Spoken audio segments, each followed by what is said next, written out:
Uh, as I begin today, I want to make very clear that I should not misrepresent myself. While I have done a good deal of digging at Dan and at another site in the Negev at Aroer, actually what I'm going to talk about today is in fact not archaeology. The real area in which I do my own research is the anthropology of late antiquity, the early Christian period, and it's primarily as an anthropologist studying the New Testament that I wanted to share some things with you today. I think it would be safe to say that no biblical writer had an American in mind when he wrote. We often don't stop and think about that, but the fact is the Bible is not a Western book. It was not written by, for, or about Western people.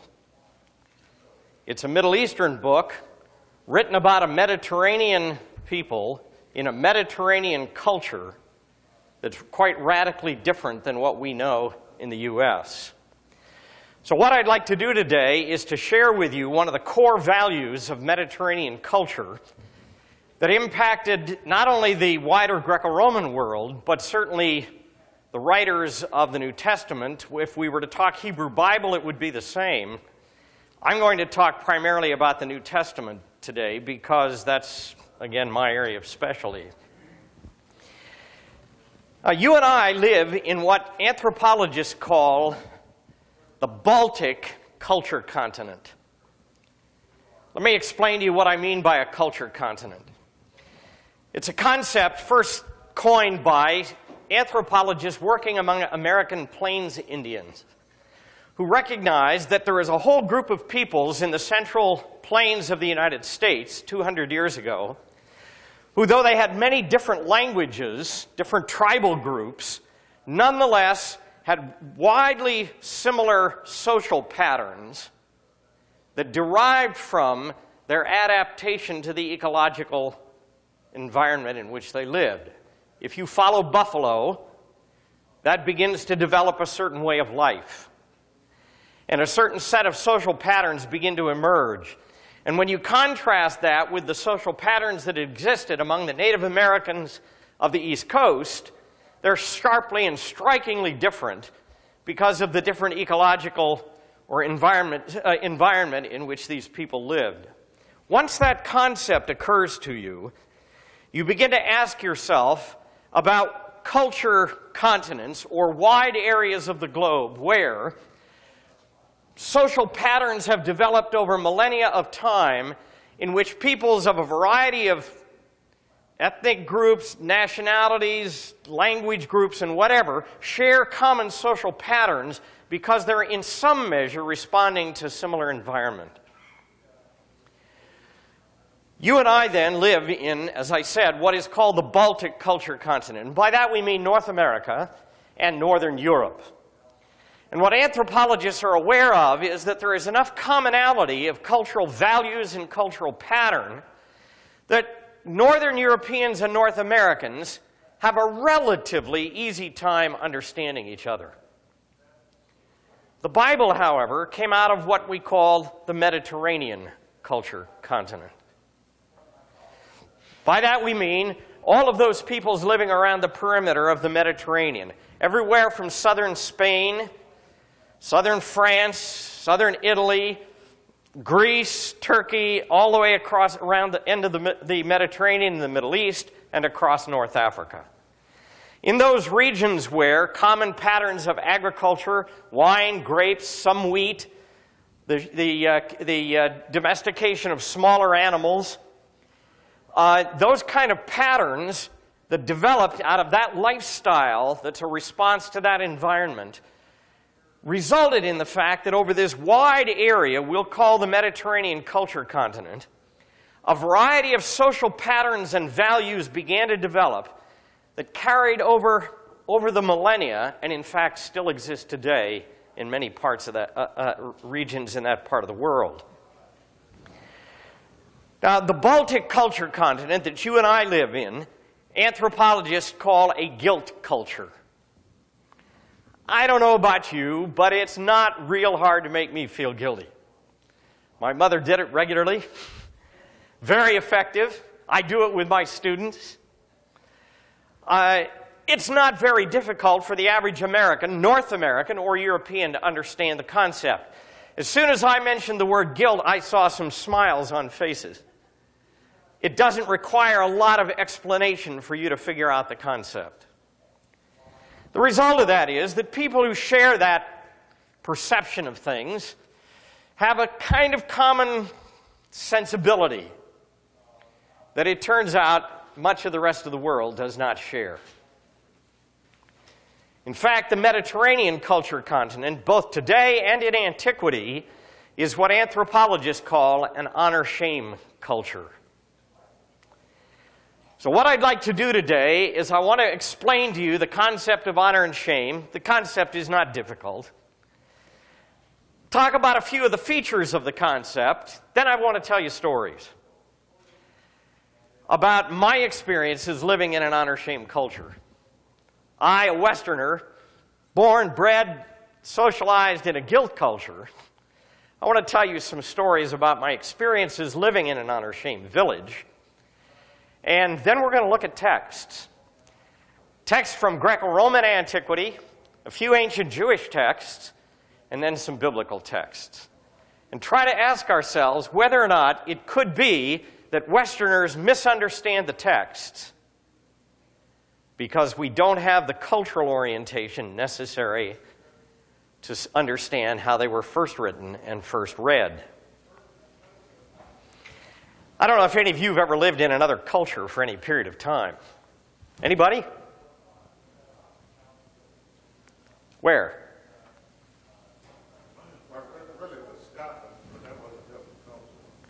It's somewhat different, not a great deal different. Anybody here lived in a non-Western country for a while? Would it be fairly safe to say that, you said Korea? Would it be fairly safe to say that in any kind of a conversation, a Korean and American might misunderstand each other because of cultural difference? Given the kind of travel that we all do now, a lot of us have experienced that kind of thing. Even simple things can be misunderstood because we come from a different cultural background. What hasn't dawned on us is there's no difference between my talking to a person in another culture and my reading the writings of a person from a different culture. All of the capacity we have to misunderstand in oral speech, we also have in reading the writings of people who are not Westerners and don't have the cultural outlook we do. So my focus today is going to be what virtually all anthropologists agree is the core value in the Mediterranean culture continent, the values of honor and shame. Fair enough? All right, honor. Honor is relatively simple, actually, to understand. Honor is your standing in the pecking order of the village, together with the public recognition of that. There is no such thing as claiming honor that the village does not recognize.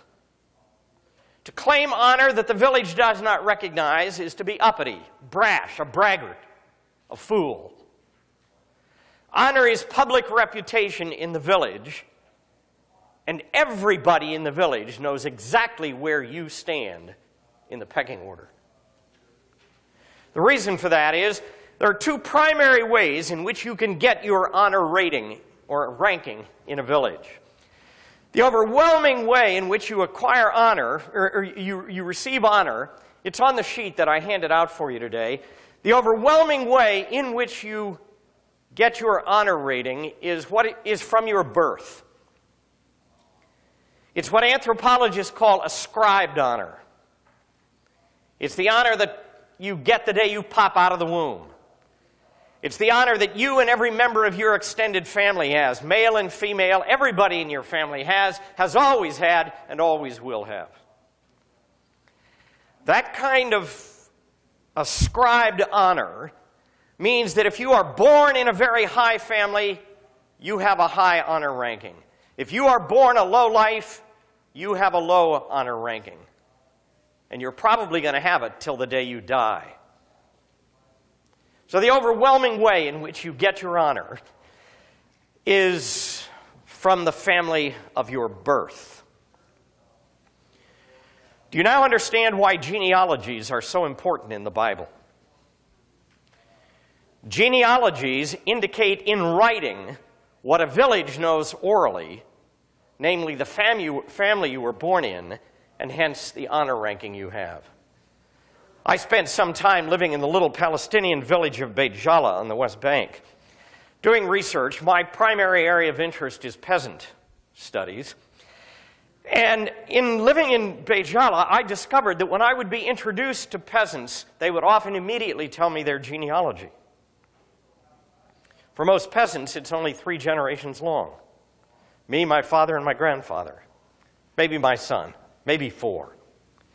Sometimes in an oral setting like that, they will go back and add the eponymous ancestors of the community, Abraham, Isaac, and Jacob.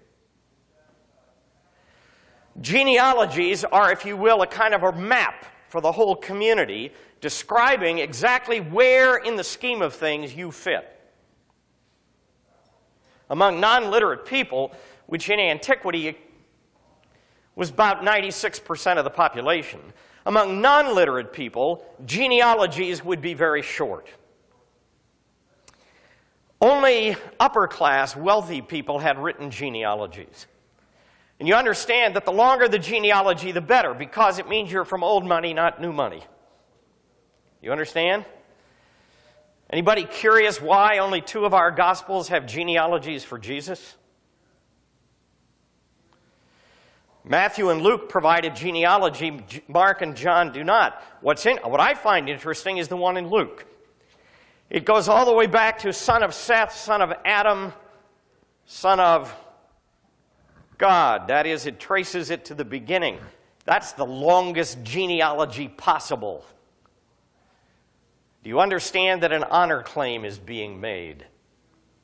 In fact, we know from Roman texts that people in the Roman world who did become newly rich and wanted to move up the social ladder hired genealogists to create fictive genealogies for themselves. And there were a few stars in the pantheon of Roman ancestors they all wanted to be associated with. For a fee, you could get that association. Now you have the map that tells everybody where you fit in the pecking order of things. And that has an enormous impact on your life. I'm going to show you some slides in a minute of some ancient texts that describe the fact that your honor ranking determined who ate with whom, who could marry whom, who spoke to whom, who listened to whom. It determined who would speak first in a conversation. It determined who would marry whom and who would do business with whom. In fact, it determined most of the social patterns of your life. It's therefore critically important that everybody in the village know exactly where you stand, because it provides the roadmap for how you and I are going to interact with each other. So, for right now, the overwhelming way in which you are going to get your honor ranking is from your birth, ascribed honor. There is, however, a second way. It's what anthropologists call acquired honor. And what we mean by that is that you can gain and lose honor as a result of your behavior. This is not honor as birth status. This is honor as virtue. By acting the right way, small gains and losses of honor could occur. And in fact, we know that they played a kind of game. We call it the game of challenge and response, in which one could challenge the honor of another, and you have to respond appropriately. If you respond inappropriately, you lose face, you lose honor, you are shamed, and if you play the game well, you could acquire honor. Sometimes a male could acquire honor as the result of valor in battle, or some great feat of benevolence on behalf of the community.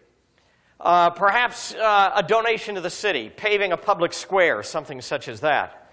We have found honor inscriptions from antiquity which describe and praise the gifts of certain wealthy people. Their benevolence to the city resulted in a grant of honor on the part of the community. Now, this kind of give and take that plays out this game of challenge and response is one that I learned in the village that I lived in, goes on 24 hours a day, 365 days a year. It's very, very important to play this game correctly. First off, you must play it only with your social equals. If you try it with people above you, you're uppity. If you try it with people below you, you're a bully. So ideally, it happens with people who are equal. Now, I want to play a little game here with somebody in the front row just for a second. You and I are you an American? We're both Americans. When we interact, if I said, what's your first name? Vern, if I said, Vern, that's a really nice-looking jacket. As an American, your response? Thank you. In a Middle Eastern village, you just blew it big time. You do not say thank you. Thank you is the way you end an interaction. It means basically, we're done.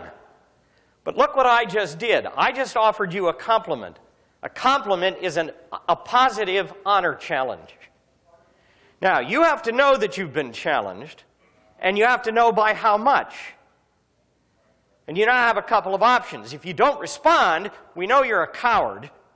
And if the public is watching, you just lost face. You could decide, I've been challenged by that much, and you could respond in equal measure. Now the playing field is level again, and we can go on with our conversation. Or you might decide to one-up me. Now I got to know that I've been challenged. So positive challenges come in the form of gifts and compliments. And they are very, very good at this in the village.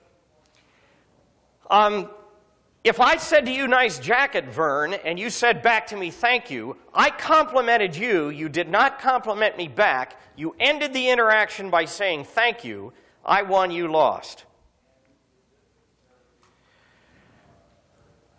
This kind of conversation goes on all the time. I discovered it goes on the telephone. You call somebody on the telephone and you get this long string of compliments. And you have to respond in kind. And I have a very dear friend in Bay Jolly. He will call me up in the morning and he will say things like, Dick, the sun did not rise this morning till I heard your voice. I mean, to an American that sounds corny as the dickens.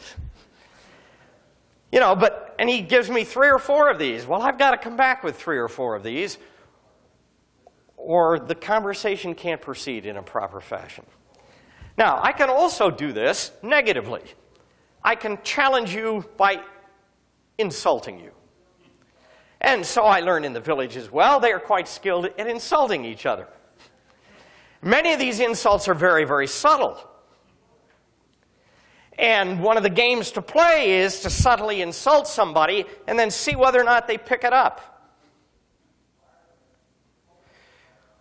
We're not often aware of it when we read the English Bible, but Jesus is extremely skilled at this kind of insult. Some of you may remember that in the 23rd chapter of Matthew, Jesus calls his opponents, it's translated in the English, a brood of vipers. That is not exactly what the Greek says. The Greek says, you snake bastards. Now think about that in honor-shame culture. If you get your honor ranking from your family to call somebody the illegitimate son of a snake, that is the Mediterranean equivalent of a dirty mouth. John the Baptist does that as well in the Gospels. I'm going to show you a text in a minute where Jesus is very clever in his use of subtle insult. So negative challenges in the form of insults. Positive challenges in the form of compliments and gift. Somebody gives you a gift, you don't say thank you. You give them a gift in return. Now, ascribed honor and acquired honor are now going to determine pretty much your way of life. You don't get up and speak in public in the Middle East unless you have a very high honor ranking. Jesus comes from a no-account little village. He's a village, a tekton he's called in the Greek. We translated carpenter. Could be a worker in metal, stone, or wood. I don't have time today, but to show you just how low on the social scale that really is. It's very near the bottom. People like that don't get up and talk in public. So when Jesus does, it confuses everybody. In the Middle East, they expect somebody born of a great family to be great. You're born of a low family, you're going to be no account. What does not compute in their social compass is somebody born to a low-life family who turns out to be great. How do you explain that? Well, of course, what Matthew and Luke do to explain it is they give us these very elaborate birth stories in which they try to tell us that God was somehow unusually involved in this birth. Otherwise, there could be no expectation that anybody would listen to Jesus. What do his opponents do? In the 20th chapter of Luke, they say, "Who gives you the authority to speak like this?" Note that they didn't say, "Did you have this authority from your birth?" They know that's not true. Who gave you this authority? Their assumption is somebody, he had to have acquired the honor from somebody who recognized it, because all honor has to be publicly recognized. And of course, Jesus plays a little word game with them. He turns around and asks a question back. He said, "You answer my question, I'll answer yours." Questions are always challenges in public. Think about all of the times people bring questions to Jesus in the Gospels. I discovered in the Middle East that when you're a professor, students are not supposed to ask you questions. It's a challenge. And of course, if they do ask you a question, you don't know the answer, you lie. You do not want to appear in public not knowing. I was in a bank in Petah Tikva, a suburb of Tel Aviv, one time, and I asked the teller, who was new at the bank, where I cashed a traveler's check, and I knew you had to go to a special window. She said, "Well, it's up 3 floors and down the hall." Well, I went up there, and there's nothing down there like that. She didn't know, but she got me out of her sight. So, acquired honor and ascribed honor. What I want to do now is to show you some texts that will give you an idea of the estimate of the value of this, of the ancient Greco-Romans. So we're going to look at a few texts, then I'm going to tell you some stories, then we'll look at biblical texts. This is Augustine from his well-known work, The City of God. "For the glory that the Romans burn to possess, be it noted, is the favorable judgment of men who think well of other men." The love of praise, that's what Romans are interested in, right here. For one vice, the love of praise, they overcame the love of money and many other vices. Here we get it from Xenophon. Xenophon believes that what primarily distinguishes human beings from animals is the love of honor. He tells us here that human beings in meat, drink, sleep, and sex are like, human beings are like all other creatures, just like animals. What distinguishes them is those in whom is implanted a passion for honor and praise. Here we get it from Philo. Wealth, fame, official posts, honors, everything that human beings are busy with. Fame and honor, precarious possessions. This is Aristotle. Desert is relative to external goods, and the greatest of these is honor. The greatest of external goods. Being loved seems akin to being honored. Here again, Aristotle. People identify happiness with honor. Here's Xenophon again. Athenians excel all others, not so much in singing or in stature or in strength, as in love of honor, which is the strongest incentive they have. Now, this is a really amusing text I found in Herodotus. Honor not only determines who you eat with and where you go and who you talk with and all this kind of stuff, it even determines your gestures in public. Try this one. When they meet each other in the streets, you may know if the persons meeting each other are of equal rank by the following token. Now, he's talking, by the way, of males. If they are of the equal rank, instead of speaking, they kiss each other on the lips. In the case where one is a little inferior to the other, the kiss is given on the cheek. Where the difference of rank is great, the inferior prostrates himself on the ground. Think of all of the ancient texts you know of in which somebody falls down at the feet of another person. Think about all of the times in the Gospels that people fall down at the feet of Jesus. The word in Greek for worship, the word proskuneo, means to fall down in front of. You fall down in front of someone, you give them the proper praise and adulation, now you can get to your feet and now you can speak. I discovered in my village that when a good friend of mine, he loved to introduce me to his friends because I have the title doctor. And when he would do that, immediately down would go their eyes. And they would not lift their eyes or speak to me until I spoke first to them. Okay? It determines where you can sit at the table. Now, I don't have time to go through this one in great detail. I wish I did, because we could actually draw diagrams. The Romans had worked out a very elaborate system of placing the tables at a banquet, and each place at each table had a designated honor rating. So here's Plutarch in his Moralia telling us how you arrange people's place at a dinner table. To me, however, the matter of making distinctions among one's guests does not seem very hard.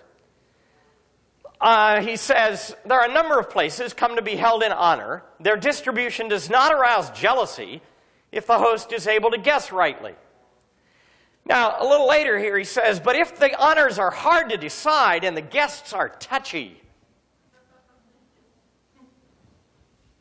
here's what device I apply. And he tells here how he gives the place of honor, first of all, to his grandfather, his father-in-law, his father's brother, then various guests.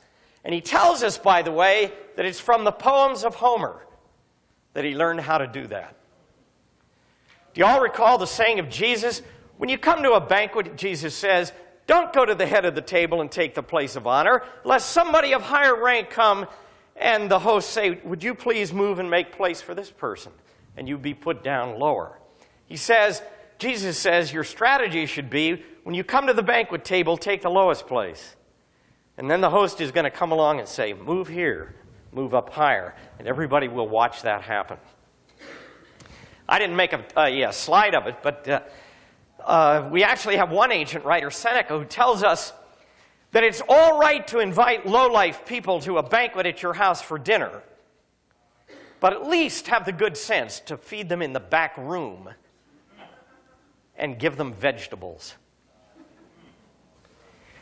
Now, one of the things that can determine a much more subtle distinction in honor ranking is your age. The older a person, the higher they are on the scale. Here's what Josephus tells us. Do not pay undue or equal respect, he's talking about his sons, but to everyone according to the prerogative of their births. For he that pays such respects unduly will thereby not make him that is honored beyond what his age requires so joyful, as he will make him that is dishonored sorrowful. Or here it is in Philo. The Egyptians were very careful of the order of precedence and knew how to discriminate between the younger and the older in honors which they paid to them. Here is Aristotle. To all older persons, too, one should give honor appropriate to their age. Now let me tell you a story of living in Beit Jala. Turn that off.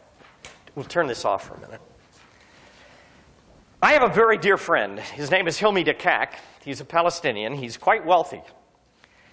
I've known Hilmi for 35 years. He's been in my home in Portland, Oregon. I've been in his home. I know his whole extended family. He has a daughter, Olivia, who is the same age as my son. Olivia can speak a little German. I can, and we used to have secrets when she was a little girl. So I know this family very, very well, and I've been there many, many times when Hilmi has taken my family and I out to dinner. And when he does, we always go to the very, very best restaurant. And he puts on a real spread, and he always pays the bill. Well, I was beginning to learn about honor and shame, and I learned that when somebody gives you a gift, you must give a gift in return. So I got the idea I should invite Hilmy to dinner. So I walked into his office one day, and there were a variety of other people there, and I said, Hilmy, I would like to take you and your family to the American Colony Hotel in Jerusalem. Some of you know it. And this dinner is on me. Hilmy angrily turned on his heel and walked out of the room and slammed the door. And I looked at Olivia, and I said, oh my gosh, what did I do? And she said, Dick, stop and think. He's older than you are. If you go out to that restaurant, he knows everybody there. He knows the managers, the waiters, the cooks. He knows all the patrons, and they all know him. He is not about to be seen in public with you paying his bill. That would shame him in front of everybody he knows, and in no time at all, it would be all over the community. So I said, well, gosh, what do I do now? She said, he's going to show up at your house tomorrow morning at 9 o'clock and invite you to dinner, and if you don't go, this friendship's over. Sure enough, next morning, there comes Hilmy. He invites me to dinner, and everything's cool. Now, he has a younger nephew, Assad. I can invite Assad out and pay the bill anytime, because Assad is younger than I am. You understand? Age gives you honor. Let me tell you a couple more stories. My wife and I were living in Beit Jala, and I was doing research. And my wife was there doing volunteer work. And we had gotten to know a family down the block. And after some months, the family invited us to dinner at their home. And all of you that know Middle Eastern culture know that that's a real honor. So we were to show up at dinner at the appropriate hour, and thinking to be nice, we went down to the flower market at the corner and bought a bouquet of flowers. Came to the house, knocked on the front door, and the father opened. The father did not speak English. And I handed him the flowers. And he slammed the door in my face. And I looked at my wife. I mean, what do we do now? And I could hear all this angry shouting in the house. Pretty soon the older son opened the door. He did speak English, and he said to me, why have you insulted my father? And he closed the door again. I didn't know what to do. Pretty soon the door opened again, and here came the father. This is a Muslim family. And the father had in his hands his prayer beads. You often hear Westerners call those worry beads. They are prayer beads to a devout Muslim. And he handed me those prayer beads as a gift. Now, being an American, Vern, what did I say? Oops. I saw the older son roll his eyes and go, oh, man. We got in and we had dinner, but we were never invited back to that house. Now, in order to understand what had happened, I need to tell you about the role women play in this game. I discovered in Beit Jala, and you can see evidence of this in ancient texts too.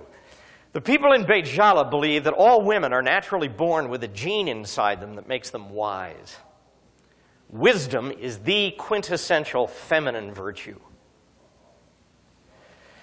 What anthropologists will tell you is that while women don't play this game of challenge and response out in public, what they do is they keep score. They watch you like a hawk. Because if you mess it up in public, not only do you lose honor, every member of your extended family loses honor. And believe me, the whole village will know in a short time. So what they will do, when you get home, you will catch hell. They won't correct you in public, but they will when you get home. I've experienced this, believe me. In fact, Olivia thinks I'm extraordinarily stupid. I mean, anybody raised in a Western culture is not going to know how to play the subtleties of this game very well. She is constantly trying to explain it to me. Actually, because children in a traditional village live entirely in the women's quarters, the women and the sisters and the mothers teach little boys how to do this. And they will correct them. And they'll even correct the old man when he gets home if he does it incorrectly. So women play what anthropologists call the shame role. Do not assume that is negative. What it means is they have a finely tuned sense of shame. They know exactly what to do and how to do it. And hence they become the mentor. When the wisdom of God is being talked about in the book of Proverbs, what gender is being used? The wisdom of God is personified as a woman. In the famous Gilgamesh epic, when Gilgamesh seeks wisdom before he goes on his great journey in search of immortality, who does he go ask? His mother. All along the journey, who does he consult with? Women. Who do I consult with? Olivia. So I asked Olivia what had happened in this thing. She said, Dick, think about it. He invited you to dinner. That's a compliment. You come. That's the return of the compliment. He opened the door. What's the first thing you did? Is you handed him a gift. He is not about to let you in his house until he gives you a gift in equal measure. And of course, then Olivia turned to me and said, and I suppose you said thank you. I did, and by that, they assumed I wanted to end the interaction. They thought I was, in effect, saying, I don't want to come to dinner. I've had other experiences like that. I was in a Turkish home. We had been invited to a Turkish home for tea in the afternoon. My wife and I we'd had a lunch late, and we weren't real hungry. And we didn't even think about the fact that this was going to be high tea, which, as many of you know, given the British influence there, can be a real meal. But at any rate, we came to the house at 4 o'clock, and the father opened the door, and he had a tray of sweets. And he offered me one to eat. I wasn't hungry, so what did I say? No, thank you. They were livid. They were furious. The Turks have a custom. It's a great custom. You come to their house and they'll offer you something sweet to eat. And the idea is we eat sweet things and we'll talk sweetly with each other. By refusing it, they assumed I'd come in hostility. And besides, I said thank you. No, but thank you. You understand the difficulty. Let's look at the next text.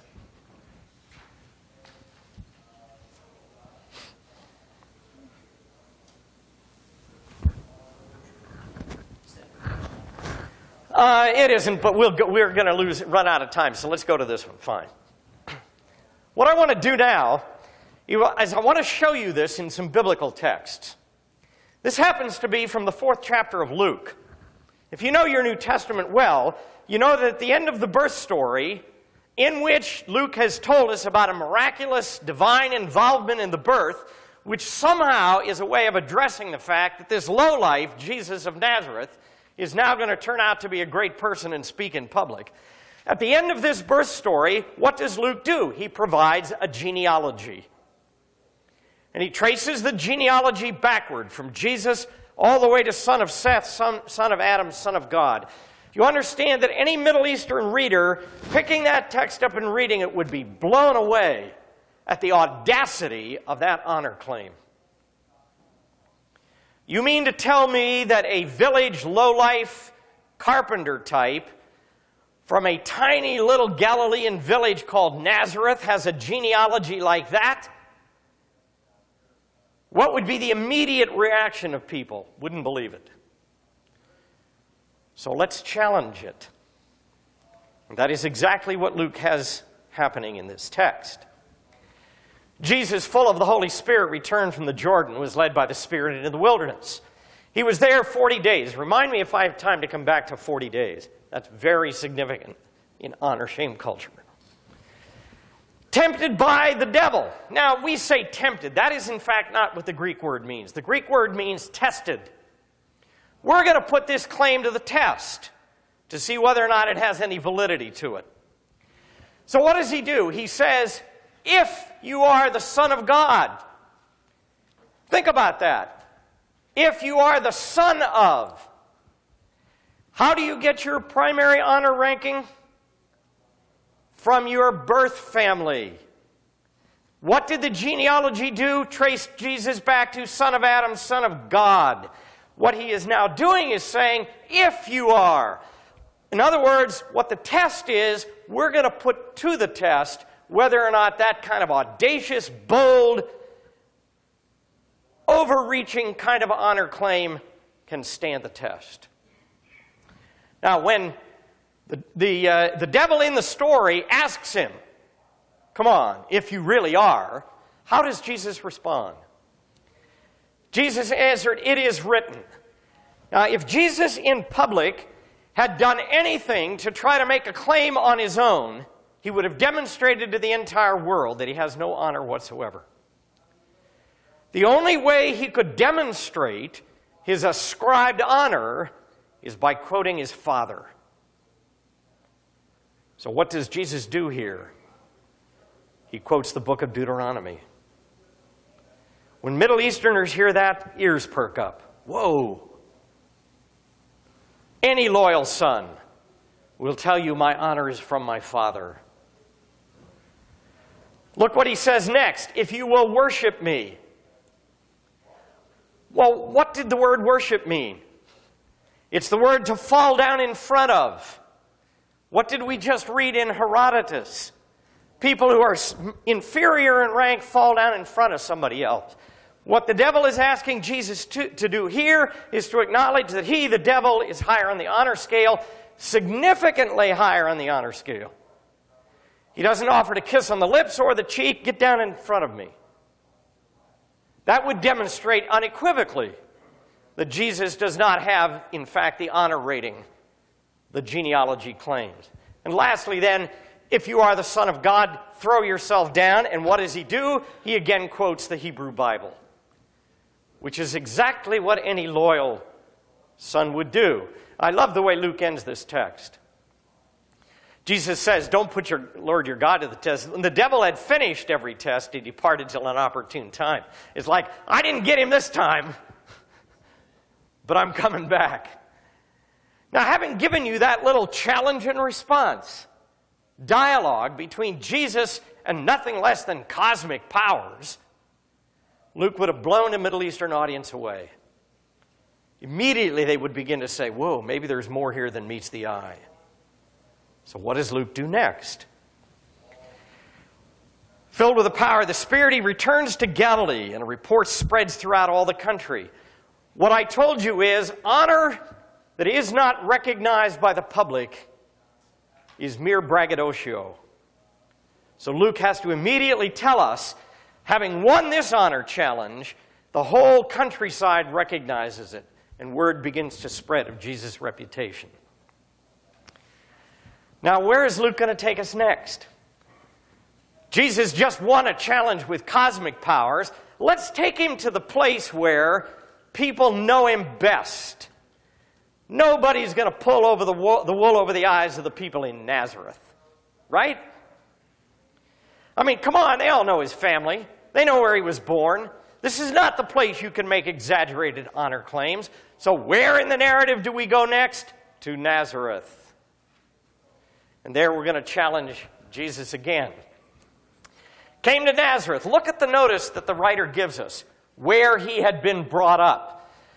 Luke is trying to tell us, I've now got him placed in the narrative among the people who all know exactly what his ascribed honor rating should be.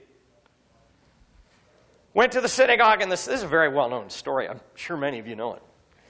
As was his custom, he stood up and read the scroll of the prophet Isaiah. Probably that word read there, that he read it, actually should be recite. Jesus was almost certainly illiterate.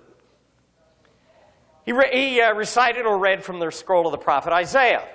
And then it says, and he rolled up the scroll, gave it back to the attendant, and sat down. The eyes of all in the synagogue were fixed on him. I bet they were. I bet they were. And it says, he began to say to them, today the scripture's been fulfilled in your hearing. And now look what happens. All speak well of him. They're amazed at the gracious words that came out of his mouth. Now he's just got up and done a very honorific thing. I don't know if any of you here are Jewish, but if you are, and you go to Torah services on Saturday morning, you know that one of the great honors is to be called up to be the Torah reader. You may not be able to read much of it, and somebody may read it for you, but if you stand beside, it's an honor to get up in front of the congregation and read from Torah, or in this case, to read from the scroll of Isaiah. So here Jesus is in front of his hometown folk, and he's up there with a scroll from the Hebrew Bible. And everybody says, wow. Now look what happens. They said, is this not Joseph's son? Think about how insulting that would be. Here he is up in front, and everybody's granting him some new acquired honor, and somebody comes along and reminds him of his birth. Wait a minute. Aren't you really the son of that low-life carpenter every one of us knows? Immediately he is challenged. Now, it's always puzzled Western scholars when they read this text why this opening mood of praise for Jesus is now going to turn into a bitter and eventually violent conflict. Why? The problem is that Westerners did not realize how insulting that question is. When I was doing research in this text, I didn't bring the slides, but I found a series of commentaries by early Christian writers. Every one of them picks this up. Every one of them knows that he has now been insulted in public. You will not find that in any Western commentary in any library in the United States. Only Middle Easterners realize how badly somebody has tried to shame him. You have no right to get up here and speak in public, being the son of Joseph. Now, I told you when my friend called me on the telephone, he compliments me 1, 2, 3, 4 times. I got to come back with 1, 2, 3, 4 compliments, right? What if I decide to one-up him? Watch what Jesus does. He said to them, doubtless you'll quote me to this proverb, Doctor, cure yourself, do here what you did in Capernaum. And he's now going to insult them. The truth is, there were many widows in Israel in the time of Elijah when the heavens were shut up. Elijah was sent to none of them except a widow at Zarephath in Sidon. Sidon is Canaanite, in Greek Phoenician. In other words, he tells them a biblical story, but it doesn't apply to you, by the way, fellow Israelite. How about this one? There were many lepers in Israel at the time of prophet Elisha. None of them was cleansed.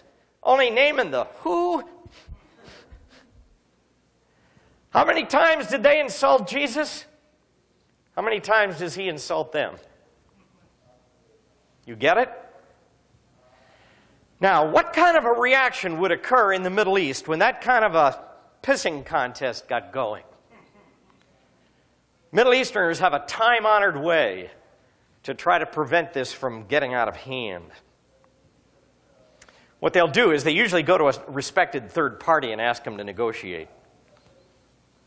I'm going to come back to that in a minute. The worst thing you want to have happen is somebody resort to violence, because whoever resorts to violence loses.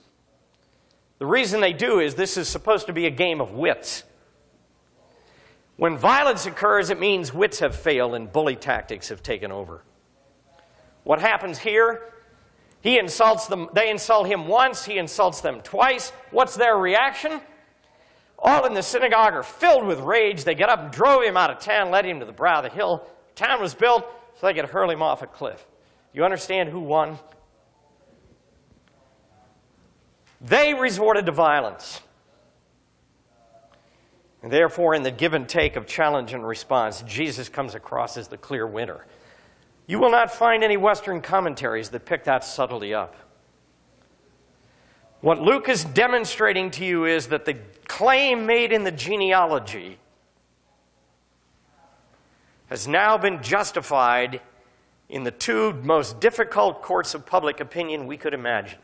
Nothing less than the cosmic realm in front of the Satan himself and in your hometown. And Jesus passes both tests with flying colors. Now, you can turn that off. We could go on. Sometime get your New Testament out, and we're done with that. Sometime get your New Testament out and think of all the times people bring questions to Jesus in public. Shall we pay taxes to Caesar or not? That kind of question. Over and over and over again, he is challenged in the Gospels. Now go through every one of those challenges and figure out how many of them he loses. Only one. To a foreigner who is a woman. The Syrophoenician woman. It's the only public honor challenge Jesus ever loses in the Gospels. Honor-shame, then, is a core value. In fact, it's all over the Bible. And when we begin to hear and understand the way Middle Easterners are thinking, we begin to understand the narratives that are constructed by writers like Luke. What he's trying to convince you of is that while you may think Jesus is a lowlife who has no right to speak in public, let me show you what has happened. And in story after story after story, he demonstrates Jesus' ability in the game of honor and shame. Hence, he's trying to convince you to pay attention. Follow? I'm going to tell you one last story about 40 days. And then we'll leave time for questions. Remember how often 40 days appears in the Bible? You know, Moses is on Mount Sinai 40 days. Rains 40 days and 40 nights. Elijah is 40 days in the valley of the brook Cherith, fed by a raven. Jesus is 40 days tempted by the devil in the desert. What's this 40 thing? Well, I asked Olivia. I happened to be in the Middle East when the Gulf War broke out. And I should have brought a slide of it. I have the speech that Saddam Hussein gave in Baghdad the day that bombing commenced. The opening line of the speech is, "My fellow Iraqis, today we have won the war." Now, from a military point of view, he was getting the crap kicked out of him. And everybody, including Saddam Hussein, knew he was going to lose. But Olivia explained to me that when a bully picks on you in the honor-shame world, it's not expected that you will be able to withstand the onslaught of a bully. What's expected is that you will resist long enough to show your courage. Then when you surrender, there is no shame. You get your newspaper out sometime and figure out how long it was from the time we began bombing till the day Saddam Hussein surrendered. It's 40 days. Before that began, before that Iraq war broke out, think what George Bush and Saddam Hussein were doing. They were in a pissing match. They were calling us the great Satan, and we were calling Saddam Hussein terrible things. And I mean, it was going back and forth and back and forth. What did Saddam Hussein do 1 week before the bombing broke out? He sent Tariq Aziz, the Iraqi foreign minister, to Russia and asked them to negotiate. That's what you do in the Middle East if you want to try to prevent this from breaking out in violence. What did George Bush do in response? Absolutely refused. Olivia's comment to me was, "You are barbarians. What's the matter with you?" And the day we started bombing, their assumption was, we lost. Saddam Hussein's honor ranking just went right to the ceiling. There was a paper written by a member of our State Department just before that war broke out on honor and shame, a lifelong diplomat in the Middle East, trying to explain to George Bush why, if we stayed out of this, the Arab world would take care of him. He had done something evil to an Arab brother. But you get involved, this paper said, and you're going to save his life. George Bush refused to read that paper. And the war broke out, and here Saddam Hussein is still in power. I guess my point is the core value, folks, is not only in the biblical text, it still exists today.